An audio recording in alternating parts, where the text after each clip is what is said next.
It is the mantra of a movement started in Ferguson, Missouri, after the shooting of unarmed black teenager Michael Brown by white police officer Darren Wilson.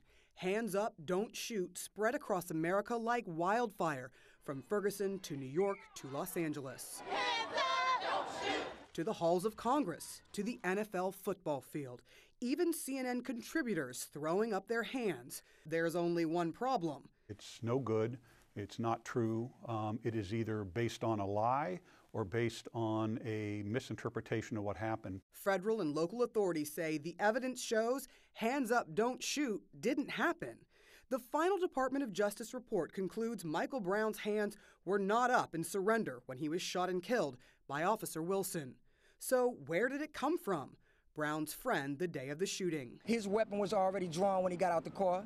He shot again, and once my friend felt that shot, he turned around and he put his hands in the air, and he started to get down, but the officer still approached with his weapon drawn, and he fired several more shots. Federal and local authorities say he's wrong, but there are still plenty in the protest movement who are convinced Brown had his hands up. But few have read the nearly 100-page report. We did. Here's what the witnesses closest to the incident who spoke to federal investigators and the grand jury say. Witness 102, a biracial male, for sure that Brown's hands were not above his head.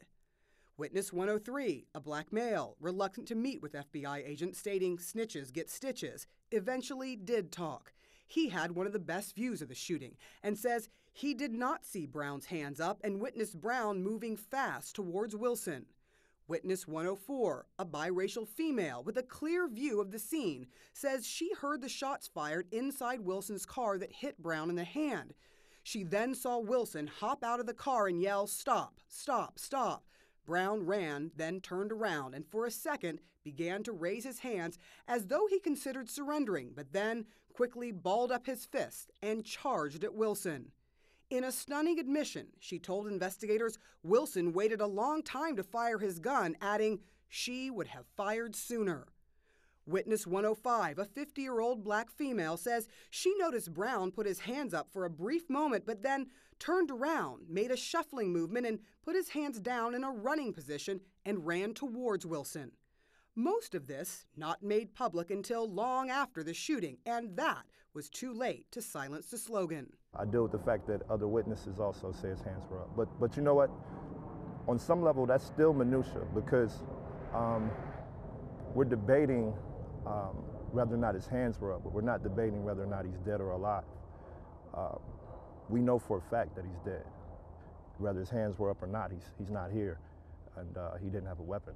But the argument is that if he wasn't surrendering, then there's a justification. To me, that's a repetitive tactic that's been used against black males when dealing with the police for the longest. You can root back to slavery with that tactic, where you have to find a way to villainize the victim and find the smallest means to justify why this officer had to use deadly force. The report shows Officer Wilson was justified, but in this case at least, the facts can't stop a slogan. Sarah Seiner reporting for CNN.